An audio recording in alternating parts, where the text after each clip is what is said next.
कि जब मैकॉले कहा करता था यह बात कि भारत की न्याय पद्धति का नाश हो जाएगा तो भारतीय समाज टूट जाएगा, ऐसे ही मैकॉले एक बात और कहता था। मैकॉले की लिखी हुई एक चिट्ठी है मेरे पास, उसकी फोटोकॉपी। लंदन में एक लाइब्रेरी है, उसका नाम है इंडिया ऑफिस लाइब्रेरी, वहां से मैंने निकलवाई है।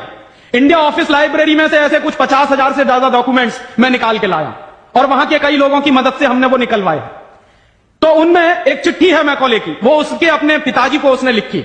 जब वो यहां ऑफिसर बन के आया है तो मैकॉले क्या लिख रहा है कि भारतीय समाज को अगर बर्बाद करना है तो भारतीय न्याय पद्धति बर्बाद करो। तो वो करने के लिए उसने आईपीसी बना दिया, सीआरपीसी बना दिया, सीपीसी बना दिया और बर्बाद हुई। दूसरी बात वो कहता था कि भारतीय समाज को बर्बाद करना है तो भारतीय शिक्षण पद्धति का नाश करो। तो मैकॉले कहा करता था कि जो भारतीय शिक्षण पद्धति है, वो खुद मानता था इस बात को, यह दुनिया की सबसे ज्यादा विकसित और सबसे अच्छी पद्धति। क्या होता था, यहां गुरुकुल चलते थे, गुरुकुलों में विद्यार्थी पढ़ते थे और विद्यार्थी 20 साल तक 25 साल तक ब्रह्मचर्य का पालन करते हुए शिक्षा ग्रहण करते थे, संस्कार मिलते थे और वो संस्कार लेकर समाज में जाते थे। उन्हीं संस्कारों से संस्कृति बनती थी और वही संस्कृति भारतीय संस्कृति कहलाती थी। ऋषि थे, मुनि थे, बड़े बड़े ज्ञानी थे, महात्मा थे, वो गुरुकुलों को चलाया करते थे और सारे के सारे गुरुकुल जो चला करते थे उनमें वेदों का अध्ययन, पुराणों का अध्ययन, उपनिषदों का अध्ययन, जो भारतीय ज्ञान है, जो भारतीय मनीषा है, उन्हीं सबका अध्ययन संस्कृत के माध्यम से कराया जाता था। मैकॉले ने क्या किया कि गुरुकुलों का नाश अगर करना है तो उसने एक कानून बनाया। क्या कानून बनाया? संस्कृत में जितने विद्यालय इस देश में चलते थे, हिंदुस्तान में अंग्रेजों के जमाने में, उन सबको उसने इल्लीगल घोषित किया, गैर कानूनी। और उसने प्रतिबंध लगा दिया कि संस्कृत भाषा के माध्यम से कोई भी गुरुकुल चलेगा उसको अंग्रेजी सरकार मान्यता नहीं देगी। तो मान्यता किसको देगी? अंग्रेजी के माध्यम से जो कॉन्वेंट स्कूल चलेंगे उनको अंग्रेजी सरकार मान्यता देगी। और उसके लिए बाकायदा उसने कानून बनाया। उस कानून का नाम है इंडियन एजुकेशन एक्ट। और यह इंडियन एजुकेशन एक्ट लागू हुआ 1858 में, आज से लगभग 140 साल पहले। तो 140 साल पहले जो कानून लागू हुआ था अंग्रेजों के जमाने में, वही कानून आज भी चल रहा है। उस कानून के आधार पर मैकॉले ने क्या किया? संस्कृत के माध्यम से चलने वाले गुरुकुलों को बर्बाद कर दिया, कानून बना के उनको बंद करा दिया। जो उनमें अध्यापक होते थे, गुरु होते थे, उनको मार पीट कर अंग्रेजी सरकार जेल में बंद करती थी। जो विद्यार्थी अध्ययन के लिए जाते थे उनको रोक दिया जाता था, उनका अध्ययन ना होने पाए उसके लिए समस्याएं खड़ी की जाती थी। और दूसरी तरफ कॉन्वेंट स्कूल चालू कर दिए और उसमें अंग्रेजी के माध्यम से शिक्षण देना शुरू किया। एक दिन उसने अपने बाप को चिट्ठी लिखी और इस चिट्ठी में उसने ये लिखा कि मैंने हिंदुस्तान में एक ऐसी शिक्षण पद्धति पैदा कर दी है जिसमें अगर हिंदुस्तानी विद्यार्थी पढ़ेंगे तो पढ़कर निकलने के बाद वो शरीर से हिंदुस्तानी होंगे, दिमाग से सब अंग्रेज हो जाएंगे। वो देख रहे हैं, अभी देख रहे हैं। तो शरीर से हिंदुस्तानी और दिमाग से अंग्रेज। तो मैकॉले दूसरी बात लिख रहा है उस चिट्ठी में कि जब वो शरीर से हिंदुस्तानी और दिमाग से अंग्रेज हो जाएंगे तो अंग्रेजों के हिसाब से सारे काम करेंगे। और वो विद्यार्थी जब कॉन्वेंट स्कूल में से निकलेंगे तो सबसे ज्यादा गालियां भारतीय संस्कृति को देंगे, सबसे ज्यादा गालियां अपने मां बाप को देंगे। कैसे? मॉम और डैड कहते। डैड माने होता है मरा हुआ और मम्मी माने होता है शव। इजिप्ट में आप जाइए, मिस्र एक देश है, वहां पे मम्मीज कहा जाता है किसको? मरे हुए आदमी के शव को। तो हमारी मां हो गई मम्मी, मम्मी, और पिताजी हो गए डैड। आया कहां से ये? मैकॉले ने डाल दिया हमारे दिमाग में। और मैं ये कहता हूं कि मैकॉले तो मर गया, उसका बाप भी मर गया, सब मर गए, भगवान उनकी आत्मा को शांति दे, लेकिन उसकी जो आत्मा है वो हम सब में प्रवेश कर गई है। और कैसे प्रवेश कर गई है? मैं आपको यह इतिहास की सच्चाई बता रहा हूं कि जिस जमाने में मैकॉले ने इस देश में सबसे पहला कॉन्वेंट स्कूल खोला था कलकत्ता में, वो कॉन्वेंट स्कूल चला नहीं, बंद हो गया। क्यों बंद हो गया? क्योंकि कोई भी भारतीय मां बाप अपने बच्चे को कॉन्वेंट में पढ़ाने को नहीं भेजता था। अंग्रेजों के जमाने की बात बता रहा हूं। अंग्रेज अपनी पूरी ताकत लगाकर भी इस देश में कॉन्वेंट स्कूल चला नहीं पाए, लेकिन अंग्रेजों के जाने के बाद गांव गांव में, गली गली में कॉन्वेंट स्कूल चल रहे हैं। और ऐसे मम्मी डैडी पैदा हुए हैं इस देश में जो बच्चे का जन्म लेने के पहले रजिस्ट्रेशन करवाए आते हैं कॉन्वेंट स्कूलों। कहते हैं कि अगर रजिस्ट्रेशन नहीं कराया तो एडमिशन नहीं मिलेगा। तो कॉन्वेंट स्कूल में पढ़ाना बहुत जरूरी है बच्चे को। और मैं अक्सर पूछता हूं कि काहे को पढ़ाते हैं कॉन्वेंट स्कूल में, तो कहते हैं राजीव भाई जब हमारा बच्चा कॉन्वेंट में पढ़ेगा तो बहुत स्मार्ट बन जाएगा। तो मैं पलट के पूछता हूं कि जरा बताइए स्मार्टनेस क्या होती है। तो अक्सर मां बाप मुझे जवाब देते हैं जो दिल्ली बंबई में रहते हैं कि हम बच्चे को कॉन्वेंट में इसलिए पढ़ने को भेजते हैं कि जब वो कॉन्वेंट में पढ़ेगा तो टाई लगाएगा, मोजे जूते पहनेगा, बढ़िया सूट है। तो अंग्रेजों के देश में टाई इसलिए लगाई जाती है कि वहां ठंडी बहुत पड़ती है, सर्दी बहुत पड़ती है और एक साल में 6 महीने भयंकर बर्फ पड़ती है। कभी कभी तो यह हालत होती है कि 6-7 महीने सूर्य भगवान के दर्शन नहीं होते। और वहां की जलवायु ऐसी है कि आज अगर सूर्य निकला तो जरूरी नहीं है कि कल भी निकलेगा, परसों भी निकलेगा, नरसों भी निकलेगा। भारत में ऐसा नहीं है, आज अगर निकला है तो कल भी निकलेगा, परसों भी निकलेगा, 3 महीने बाद भी निकलेगा, 1 साल बाद भी निकलेगा, ऐसे ही निकलेगा। इंग्लैंड के लोग ये गारंटी से नहीं कह सकते। तो वहां ठंडी बहुत पड़ती है, सर्दी बहुत पड़ती है। और जिन देशों में सर्दी बहुत पड़ती है, ठंडी बहुत पड़ती है, वहां के लोगों को अक्सर जुकाम बहुत होता, नाक चलती। तो जब नाक चलती है तो उस नाक को पोंछने के लिए बार बार जेब से रूमाल निकालना पड़ता। तो उन्होंने क्या किया कि एक रूमाल गले में लटका लो जो नाक पोंछने के काम आएगा। और टाई का माने क्या होता है, अंग्रेजी का शब्द है TIE। टाई का माने होता है गले के चारों तरफ लटकाया गया कोई कपड़ा। किस काम आता है वहां पर, नाक पोंछने के। क्यों करते हैं, क्योंकि ठंडी बहुत पड़ती है, सर्दी बहुत पड़ती है। हमारे देश में तो 1 साल में 9 महीने गर्मी पड़ती है और यहां गुजरात में तो 12 महीने गर्मी पड़ती है। मैं तो यूपी का रहने वाला हूं, वहां थोड़ी बहुत ठंडी जरूर पड़ती है, यहां तो बिल्कुल नहीं पड़ती। तो वहां तो इसलिए टाई लगाते हैं कि उनको जरूरत है उसकी। हम हमारे बच्चों को क्यों लटका रहे हैं अपने गले में टाई। मर गए अंग्रेज और चला गया मैकॉले, लेकिन उसकी आत्मा का वास हम सब में हो गया। जिसको देखो वो कॉन्वेंट स्कूल में घुसा रहा है अपने बच्चों को, जिसको देखो वो अंग्रेजियत की तरफ ले जा रहा है। शर्म की बात है, शर्म की बात है, सावधान होना चाहिए। एक बार बंबई में मैंने एक जगह व्याख्यान में पूछा, पढ़े लिखे कुछ लोग बैठे थे, कि आप अपने बच्चों को कॉन्वेंट में क्यों भेजते हैं। आपको मालूम है कॉन्वेंट का मतलब क्या होता। यूरोप के देशों में कॉन्वेंट का मतलब क्या होता। यूरोप में हजारों साल एक परंपरा रही है जो हमारे यहां कोई सोच भी नहीं सकता उसके बारे में। यूरोप की परंपरा क्या रही है हजारों साल, वहां बच्चे लावारिस छोड़े जाते हैं। आज भी यूरोप के देशों में, अमेरिका में आधे से ज्यादा बच्चे लावारिस तरीके से बड़े होते हैं। और यह परंपरा आज से 100-150 साल पहले तो बड़ी भयंकर थी। तो यूरोप में क्या होता था कि बच्चा पैदा हुआ, छोड़ दिया चर्च के सामने, छोड़ दिया अनाथ आश्रम में, छोड़ दिया किसी और संस्था में, वहां बड़ा होगा। तो जो लावारिस बच्चे वहां पैदा होते हैं, उन लावारिस बच्चों की पढ़ाई लिखाई, उनकी व्यवस्था करने का काम जिस जगह पर किया जाता है उसको कहते हैं कॉन्वेंट। हाँ बड़ो, तुम्हारे कॉन्वेंट में जा रहे हैं। कॉन्वेंट का माने होता है लावारिस बच्चों के पढ़ने लिखने का स्थान। माने जिन बच्चों के मां नहीं है, जिनके बाप नहीं है, जिनके दादा दादी नहीं है, जिनका कोई कुटुंबीजन नहीं है, उन बच्चों को पढ़ाने के लिए जो स्कूल चलाए गए यूरोप में, उनको कॉन्वेंट स्कूल कहते हैं। तो हम हमारे बच्चों को कॉन्वेंट में क्यों भेज रहे हैं। हाय राम, तौबा तौबा।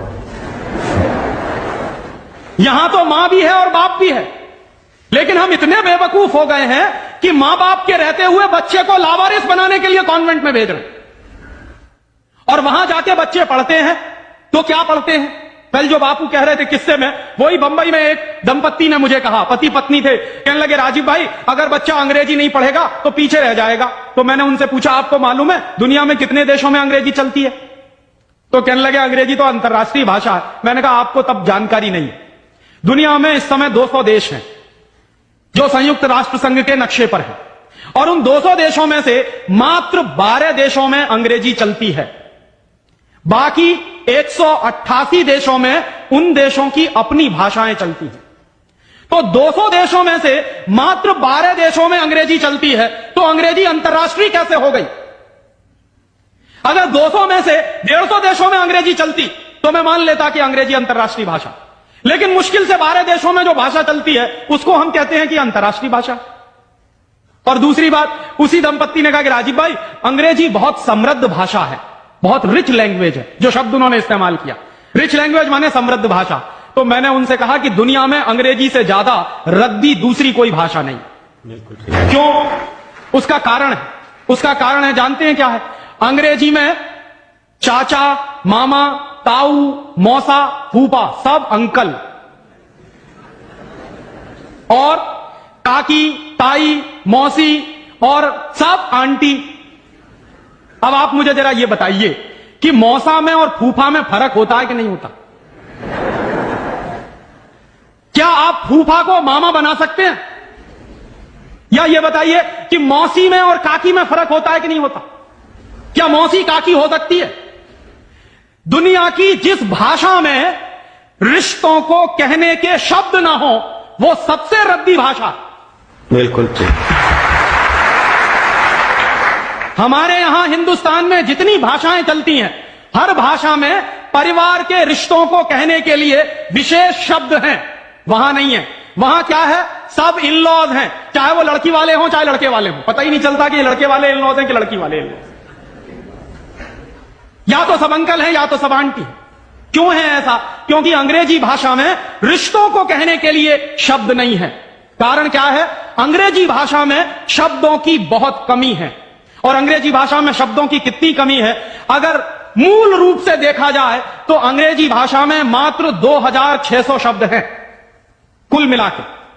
और दुनिया की तमाम भाषाओं से जो उधार लिया है अंग्रेजों ने, फ्रेंच भाषा में से लिए हैं, जर्मन में से लिए हैं, इटालियन में से लिए हैं, लैटिन में से लिए हैं, तो तमाम भाषाओं से जो उधार लिए हुए शब्द हैं वो मिला दिए जाएं तो कुल मिला के बैठते हैं 12,000। अंग्रेजी के मूल शब्द हैं 2600 और बाकी के शब्दों को मिला दें तो कुल बैठते हैं 12,000। अब आप हिसाब लगाइए, अंग्रेजी में कुल मिला के 12,000 शब्द हैं। गुजराती में आपको मालूम है कितने शब्द हैं? गुजराती भाषा में 40,000 से ज्यादा शब्द हैं। अब आप मुझे यह बताइए कि अंग्रेजी बड़ी हुई कि गुजराती?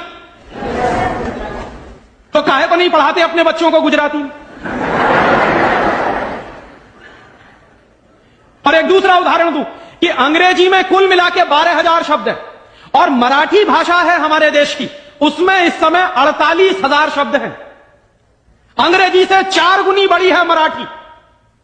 और हिंदी का हिसाब लगाऊं तो अंग्रेजी में इस समय 12,000 शब्द हैं, हिंदी में इस समय करीब 72,000 शब्द हैं। और हिंदी से एक कदम आगे चलिए, संस्कृत। तो अंग्रेजी में कुल मिला के 12,000 शब्द हैं, संस्कृत में कुल मिला के 1.5 लाख शब्द हैं। और संस्कृत से एक सीढ़ी और ऊपर चढ़िए, प्राकृत, जिसको हम सब भूल गए। प्राकृत को अगर ध्यान में रखें तो प्राकृत में 2.5 से 3 लाख शब्द हैं। दुनिया की सबसे बड़ी भाषा हमारे पास है, लेकिन हम बेवकूफों को मालूम नहीं है कि हमारे पास क्या है। हम पढ़े लिखे इडियट हैं, अंग्रेजी में कहें तो भाग रहे हैं एक ऐसी भाषा के पीछे जिसमें मात्र 12,000 शब्द हैं और अपनी भाषाएं छोड़ते चले जा रहे हैं। और यह जो भाषा की गुलामी होती है यह बहुत खतरनाक होती है। जो आदमी अपनी भाषा बदल सकता है वो किसी दिन अपनी मां भी बदल सकता। और यह मैं बहुत गंभीर बात कह रहा हूं। आपको कुछ दिन के बाद इस देश में कॉन्वेंट्स में से पढ़कर निकले हुए बच्चे ये कहते मिलेंगे कि वो कहते हैं ना, कॉन्वेंट के बच्चे, उनको तो हर चीज इंपोर्टेड चाहिए। Imported car, imported pen, imported pencil, imported television, imported refrigerator. अभी कुछ दिन के बाद कहेंगे कि अब हमको इंपोर्टेड मम्मी पापा भी चाहिए, क्योंकि आपकी शक्ल उनको अच्छी नहीं लगने वाली। वो तो जो भाषा पढ़ रहे हैं उसके संस्कार ले रहे हैं। तो अंग्रेजी पढ़ रहे हैं तो अंग्रेजी के संस्कार ले रहे हैं, और अंग्रेजी के संस्कार तो अंग्रेजियत के संस्कार है। और अंग्रेजियत के संस्कार में तो मां और बाप की इज्जत करने की बात उनको कभी सिखाई नहीं गई है। वो तो आपको भी 2 कौड़ी का मान के फेंक देने वाले। और दुर्भाग्य से यही होता है।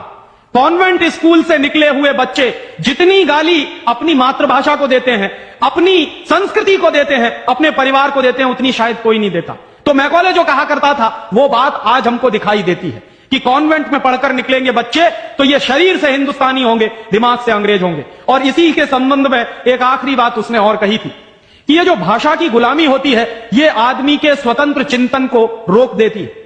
अगर आपको मौलिक चिंतन करना है, अगर आपको स्वस्थ चिंतन करना है और ऐसा चिंतन करना है जिसमें से कुछ नई रचना हो, तो वो आप अपनी मातृभाषा में ही कर सकते हैं।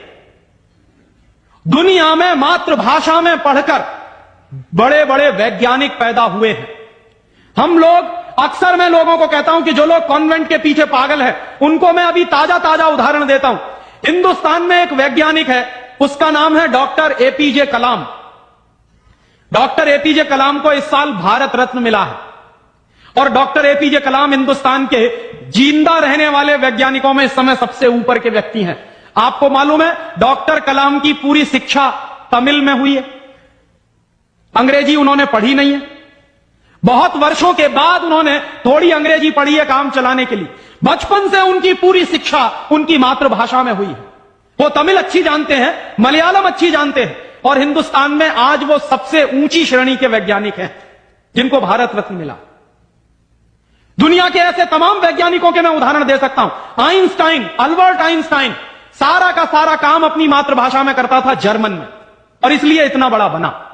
फ्रांस में एक वैज्ञानिक था मैक्स प्लैंक, जिसकी थ्योरीज हमारे जैसे इंजीनियर्स को पढ़ाई जाती थी जब हम पढ़ते थे। मैक्स प्लैंक की पूरी शिक्षा फ्रेंच भाषा में हुई थी। तो हम लोग जो अपने मन में गलतफहमी पालकर बैठे हैं कि हमारे बच्चे अगर अंग्रेजी में नहीं पढ़ेंगे तो उनका विकास नहीं होगा, मैं आपको इसके उल्टी बात कह रहा हूं कि अगर आपके बच्चे अंग्रेजी में पढ़े तब उनका विकास नहीं होने वाला, वो गधे बन जाएंगे, विनाश होगा।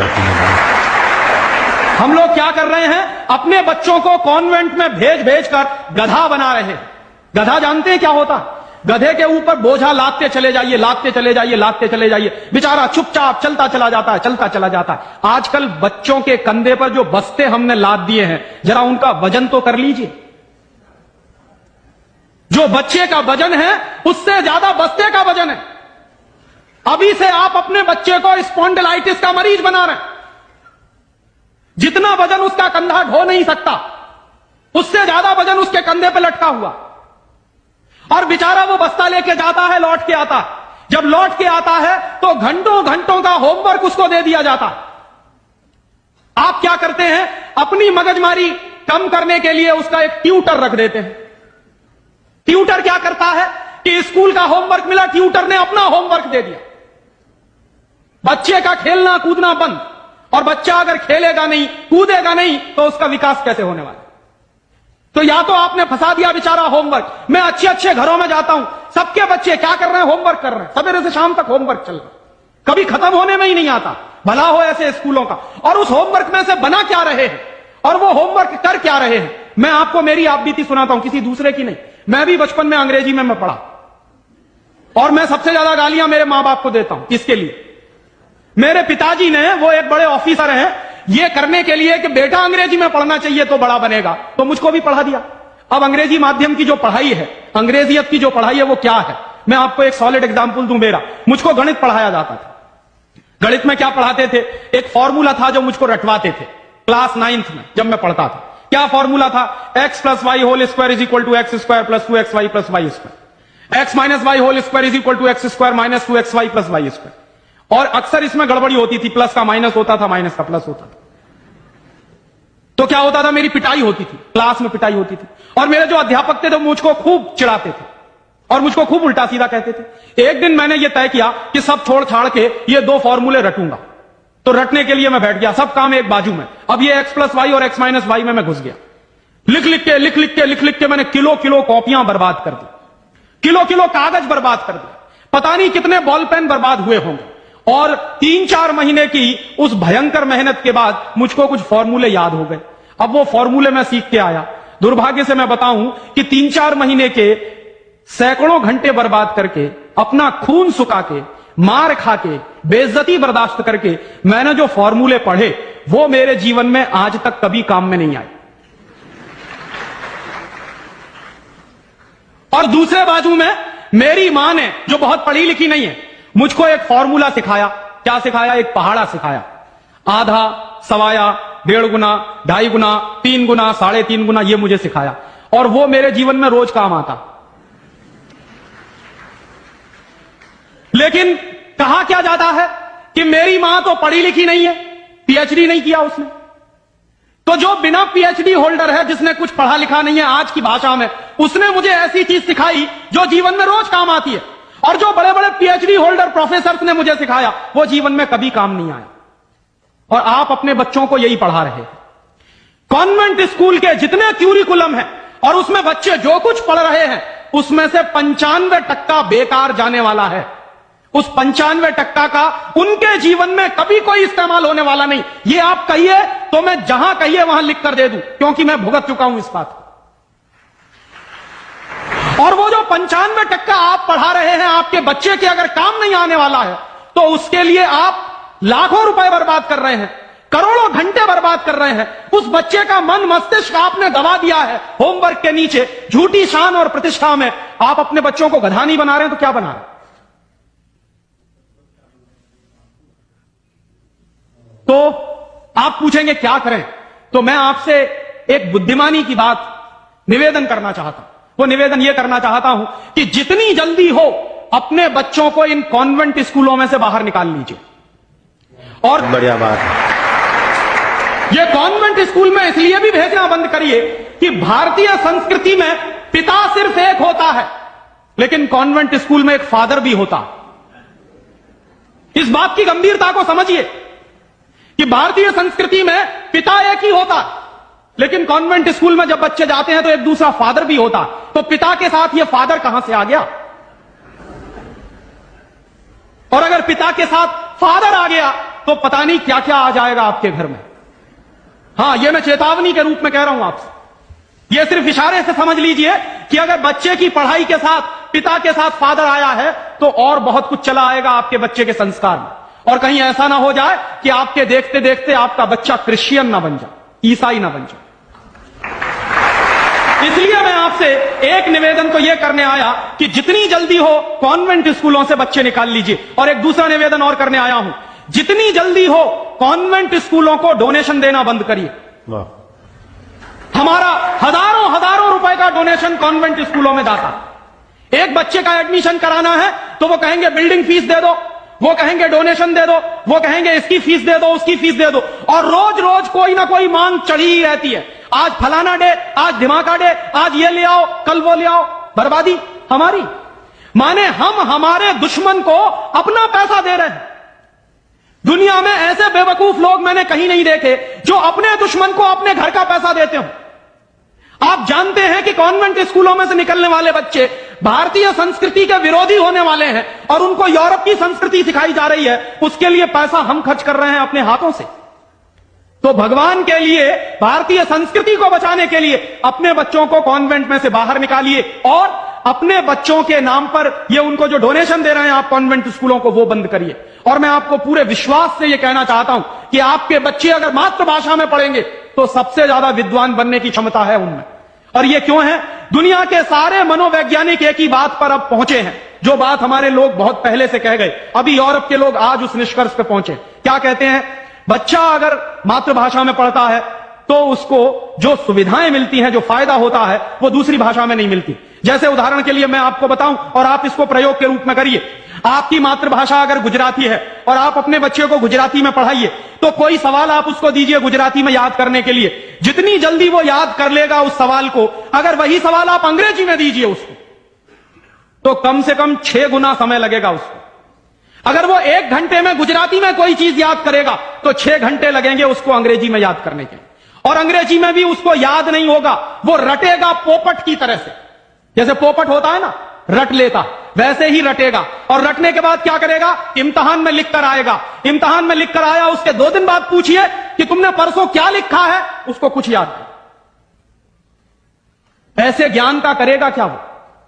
जो ज्ञान उसको 2 दिन भी याद न रहे, जो जानकारी उसको 2 दिन भी याद नहीं रहने वाली, उस जानकारी का वो अपने जीवन में करने वाला क्या है?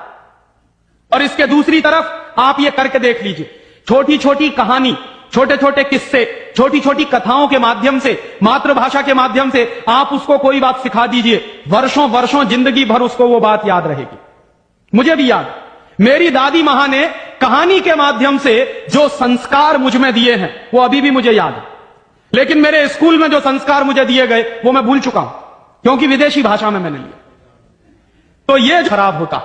और एक इसी के साथ एक आखिरी निवेदन कि अंग्रेजों ने जिस तरह से बर्बाद किया है भारतीय समाज को, कम से कम अब अगर हमको ये चेतना आती है तो इसको हम बचाएं। मुझे लगता है कि सबसे बड़ा काम और सबसे पहला काम कॉन्वेंट स्कूलों के बंद कराने का, और वो हम सब मिलकर ही कर सकते हैं, अकेला कोई नहीं करेगा। अगर हम सब कॉन्वेंट स्कूलों का बहिष्कार करने का संकल्प ले लें तो फिर से नए गुरुकुल खड़े हो सकते हैं। जो दान आप कॉन्वेंट स्कूलों को देते हैं, वो दान अगर गुरुकुलों को मिलना शुरू हो जाए तो गुरुकुल चलने भी शुरू हो जाएंगे, उनको प्रतिष्ठा भी मिल जाएगी, उनको सम्मान भी मिल जाएगा। अगर हमारी गलती से बर्बादी आई है तो वो गलती आज हम सुधार लें। और ऐसे ही एक दूसरी आखिरी बात कि अंग्रेजियत हमारे मन में बहुत गहरे घुस गई है, और ये अंग्रेजियत जो होती है बहुत खराब होती है। कई बार मैं कहता हूं कि अंग्रेजी भाषा से ज्यादा खतरनाक है अंग्रेजियत। महात्मा गांधी अक्सर ये कहा करते थे कि अंग्रेज चाहें तो रहें, लेकिन अंग्रेजियत जानी चाहिए। ये अंग्रेजियत क्या है? हमारे सबके घरों में, सबके मन में एक तरह का लालच बैठ गया है। हर एक आदमी को इस देश में इंपोर्टेड माल चाहिए, विदेशी कंपनी का माल। किसी भी साधारण से साधारण बच्चे को कहो कि देखो मेरे पास इंपोर्टेड पेन है, तुरंत हाथ फैला देगा, लाओ दे दो। वो बच्चा चाहे जितना पढ़ा लिखा हो, माने इंपोर्टेड के नाम पर भीख मांगने में भी शर्म नहीं आती। उसी बच्चे को आप कहिए कि भगवान का प्रसाद है तो हाथ पीछे खींच लेगा, इंपोर्टेड पेन है तो तुरंत हाथ फैला देगा। गुलामी इतने गहरे बैठ गई, और ये जो इंपोर्टेड माल की गुलामी होती है, इसी गुलामी ने हमारे देश को बर्बाद किया है। अंग्रेजों के जमाने में इस देश में अंग्रेजों का माल बिकता था इसलिए कि अंग्रेजों की गुलामी चलती थी, इसलिए क्योंकि अंग्रेजों की कंपनियां यहां चलती थी। दुर्भाग्य से आज वही फिर हो गया है, गांव गांव में परदेशी कंपनियां घुस गई, परदेशी कंपनियों का माल घुस गया है। हम सबके घरों में परदेशी कंपनियों का माल आता, सवेरे से लेकर